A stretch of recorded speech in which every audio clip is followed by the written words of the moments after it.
Fantastis, Marcelino tampil menggila di Oxford United. Mauro Zylstra bongkar proses naturalisasinya. Missy Elgar siap comeback, oleh Romani masuk skuad Oxford. Clifford akan tambah satu asisten pelatih lagi dari Belanda. Amorim mengamuk di ruang ganti, TV sampai rusak. Halo football lovers, gak bosan Mimin ingetin nih, kalian baiknya subscribe dan nyalakan lonceng notifikasinya dulu ya, agar kalian gak ketinggalan berita terupdate dan terlengkap seputar dunia sepak bola dari Startang 11 News. Hari ini order, besok langsung kirim kaos bola eksklusif merchandise Starting 11. Order sekarang, klik link di deskripsi.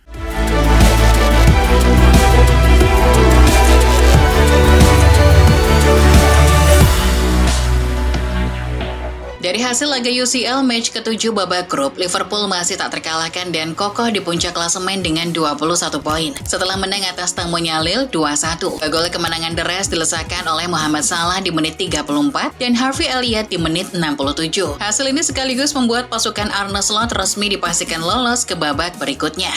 Sementara itu di Bergamo, Atlanta sukses mencukur tamunya Sturmgrass 5 gol tanpa balas. Parade gol anak asuh Gasperini masing-masing dicetak oleh Matteo Retegui, Mario Pasalic, De Ketelaere, Ademola Lookman hingga Brascianini. Hasil ini membuat Lazio sementara naik ke peringkat 4 dengan 14 poin.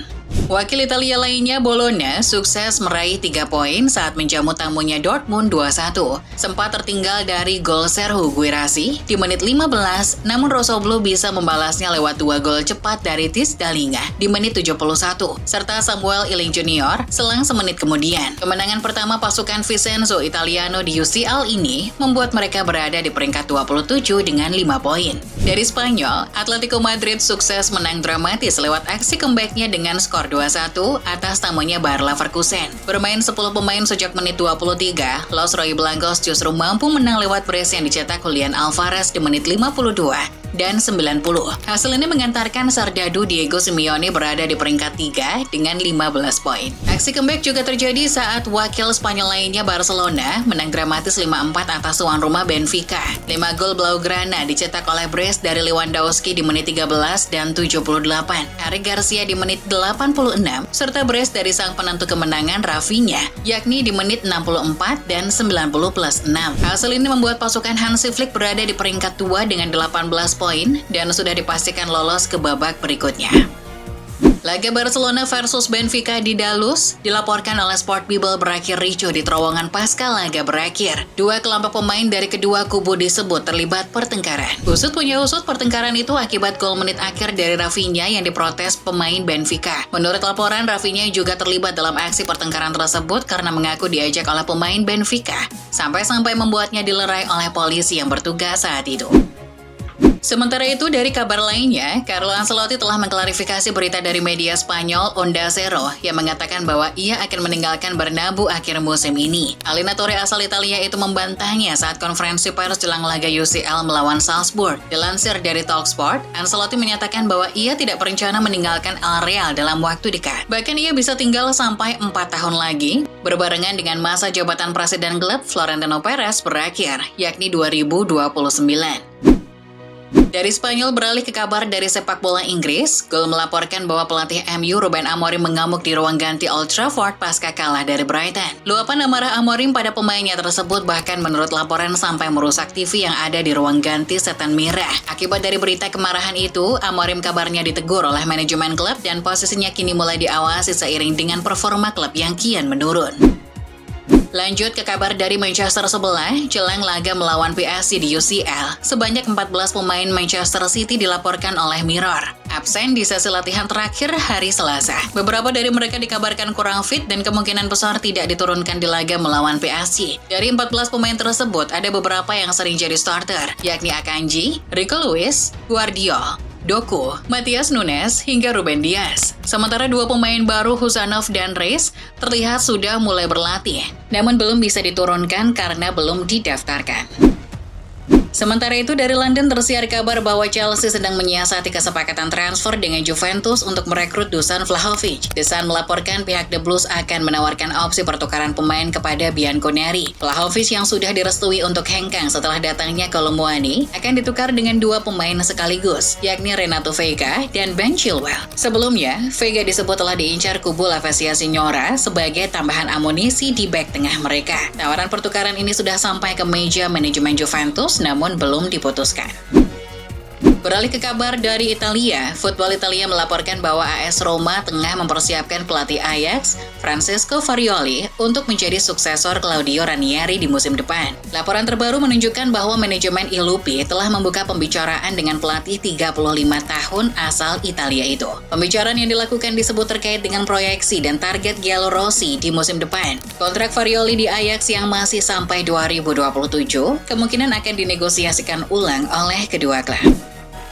Kabar lainnya datang dari AC Milan yang tengah gencar membidik striker baru Januari ini. Setelah kesusahan mendapatkan Rashford maupun Joao Felix, Gianluca Di Marzio melaporkan bahwa striker Feyenoord asal Meksiko, Santiago Gimenez, jadi bidikan utama yang diinginkan pelatih baru Sergio Conceição. Negosiasi intens antara kedua belah pihak sudah berlangsung pada hari Selasa, namun jika negosiasi buntu, Rossoneri sudah menyiapkan alternatif berikutnya, yakni striker Sevilla, Dodi Lukebakio. Sementara itu dari Prancis dilaporkan bahwa pemain PSG Marco Asensio akan segera dilego Januari ini karena tak lagi dibutuhkan oleh Luis Enrique pasca kedatangan Kvaratskhelia. Sport melaporkan bahwa agen Asensio Jorge Mendes telah bergerak cepat menawarkan kesepakatan pinjaman ke beberapa klub La Liga termasuk Barcelona dan Atletico Madrid. Jorge Mendes akan mengandalkan hubungan kedekatannya dengan dua klub tersebut untuk membawa Asensio kembali merumput di La Liga. Lanjut ke kabar lainnya yang datang dari pemain timnas Indonesia Marcelino Ferdinand. Lino sukses catatkan brace dan 1 assist saat dirinya tampil bersama Oxford Under-21 bertanding kontra Banbury United FC di babak perempat final Oxfordshire Senior Cup. Lino dipercaya turun sebagai starter sejak awal laga. Di laga ini Lino berhasil cetak gol kedua dan ketiga serta assist di gol keempat yang dicetak oleh Leo Snowden. Oxford di laga ini berhasil menang telak 6-0 dan berhak melaju ke semifinal Oxfordshire Senior Cup. Masih kabar dari Oxford, calon pemain timnas Indonesia Ole Romani dilaporkan telah masuk skuad senior Oxford United untuk pertama kalinya sejak didatangkan 5 Januari lalu. Romani terlihat di bangku cadangan saat Oxford melakoni laga pekan ke-28 Championship melawan Luton Town. Meski belum dimainkan oleh Gary Rowett, namun paling tidak, Romani sudah dipercaya pelatih duduk sebagai pemain cadangan. Tidak menutup kemungkinan Gary Rowett akan segera memberikan menit bermain pada Romani di laga Championship berikutnya. Dari Belanda tersiar kabar baik bek timnas Indonesia Michel Gers telah sembuh dari cedera dan terlihat sudah berlatih bersama FC Twente. Diunggah oleh Instagram klub, Hilgers tampak sedang berduel dengan Michel van Bergen di sesi latihan. Meski sudah berlatih, belum dipastikan apakah Hilgers akan turun sebagai starter saat menghadapi Malmö FF di Europa League Kamis nanti. Kembalinya Hilgers ini juga mendapat sambutan positif dari fans FC Twente yang sudah merindukan sosok pemain kelahiran Amersfoort tersebut. Sementara itu, dari kabar lainnya, Ketum PSSI Erick Thohir menyampaikan bahwa Patrick Kluivert telah meminta 1 tambahan asisten lagi dari Belanda. Selain sedang menyeleksi asisten pelatih lokal, Kluivert disebut butuh asisten dari Belanda untuk menyelaraskan atau menjadi jembatan penghubung antara tim senior dan kelompok usia. Dari kota Manchester dilaporkan bahwa Manchester City segera merampungkan transfer bek baru lagi, yakni Jumabah dari klub Sierra Leone AEK Freetown. Bek tengah 18 tahun asal Sierra Leone tersebut musim ini tampil mengesankan di klub La Liga, Real Valladolid. Biaya transfer Bah menurut Football Espana berkisar antara 10 hingga 15 juta euro. Jumabah nantinya tidak akan langsung membela The Citizen. Ia akan dipinjamkan ke Lens sebagai bagian dari timbal baliknya ketika mendatangkan Abdul Qadir Husanov. Masih kabar soal Manchester City, The Sun melaporkan bahwa Jack Grealish sedang dipantau 2 klub besar Eropa, yakni Inter Milan dan Borussia Dortmund. 2 klub tersebut bersiap mengajukan tawaran kepada The Citizen pada musim panas mendatang. Di saat kondisi sang pemain yang mulai tak betah di Etihad, Grealish semakin sedikit menit bermainnya di musim ini. Pep juga sempat mengatakan bahwa ia lebih memilih Savinho dan Doku di posisi sayap kiri, ketimbang Grealish karena performanya yang terus menurun. Sementara itu dari London tersiar kabar dari Talksport bahwa pelatih baru West Ham, Graham Potter, akan mengangkut rekan lamanya yang kini menjabat sebagai kepala analisis Chelsea, Kyle McCauley. McCauley adalah juru transfer Potter yang selalu mendampingi Potter sejak di Ulster Suns FK, Swansea, Brighton, hingga Chelsea. Rencananya Kyle McCauley akan dijadikan Potter sebagai juru transfer The Hammers. Kehadiran McCauley ini dilaporkan akan mengancam pekerjaan direktur teknis The Hammers, Tim Seaton, yang selama ini bekerja sebagai juru transfer klub.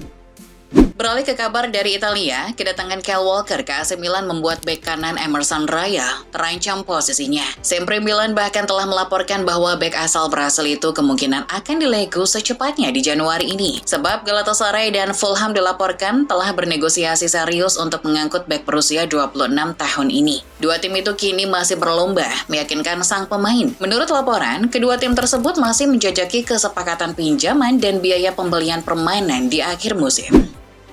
Lanjut ke kabar berikutnya dari sepak bola Prancis, dilaporkan oleh L'Equipe bahwa mantan pelatih AC Milan Paulo Fonseca sedang didekati serius oleh Lyon. Pemain Lyon, John Textor, bahkan dilaporkan sudah memulai kontaknya dengan pihak Paulo Fonseca soal kontrak dan gaji. Fonseca dikabarkan tertarik kembali melatih di Ligue 1 setelah sebelumnya pernah melatih Lille. Rentetan hasil kurang meyakinkan Lyon akhir-akhir ini membuat posisi pelatih Pierre Sage terancam di depak Textor.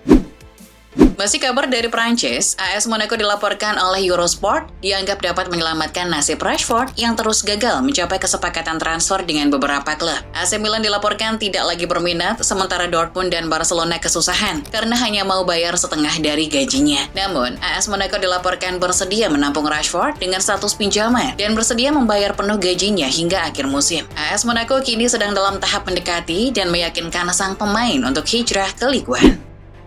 Beralih ke kabar dari pemain timnas Indonesia yang bermain di Swansea, Nathan Joaon. Dilansir dari Suara, Nathan yang dicoret dari skuad senior Swansea di laga melawan Cardiff pekan lalu dikarenakan sang pemain dibuang ke tim Swansea Under 21. Ini adalah untuk kali pertama Nathan tak masuk dalam skuad senior Swansea sejak bulan Oktober lalu. Menurut laporan, pemain 23 tahun tersebut dibuang dari skuad karena segera dilego ke klub lain sebagai pemain pinjaman pada bulan Januari ini. Sementara itu dari Belanda, asisten pelatih timnas Indonesia Danny Lanzat terlihat sedang memantau langsung dan menganalisis performa Ivar Jenner di laga Young Utrecht versus De Graafschap. Lanzat mengunggah momen dirinya sedang menonton Jenner langsung dari tribun di Instastory-nya. Di laga yang berakhir 1-1 itu, Jenner bermain selama 90 menit sebelum diganti pada menit 90+2. Ini adalah pemantauan kedua Lanzat menganalisis performa pemain diaspora di Belanda setelah sebelumnya memantau Eliano Reinders. Masih kabar dari Belanda, dari pemain keturunan yang belum juga diproses naturalisasi, Mauro Zylstra. Menurut pengakuan Zylstra saat diwawancarai Yusa Nugraha, ia mengaku bahwa dulu PSSI menawarinya untuk dinaturalisasi, namun akan dimainkan dulu di timnas Under 23. Sedangkan agenda turnamen untuk timnas Under 23 kini belum ada. Itulah yang menyebabkan proses naturalisasinya mandek hingga sekarang. Namun Zylstra mengaku bahwa ia akan coba terus berkontak dengan Fardi Bahdim soal kelanjutan proses naturalisasi. Sementara dari kabar sepak bola tanah air, tersiar rumor bahwa salah satu calon kuat sebagai direktur timnas Indonesia yang baru adalah Peter Huistra. Pengalamannya sebagai mantan direktur teknik timnas Garuda tahun 2014 lalu menjadi modal mantan pelatih Borneo FC ini. Pria kelahiran 1967 ini juga berasal dari Belanda. Ia dianggap selaras dengan pemahaman sepak bola Patrick Kluivert dan tim pelatih. Selain itu, Huistra juga telah lama tinggal di Indonesia dan punya pemahaman luas soal para pemain yang ada di Indonesia.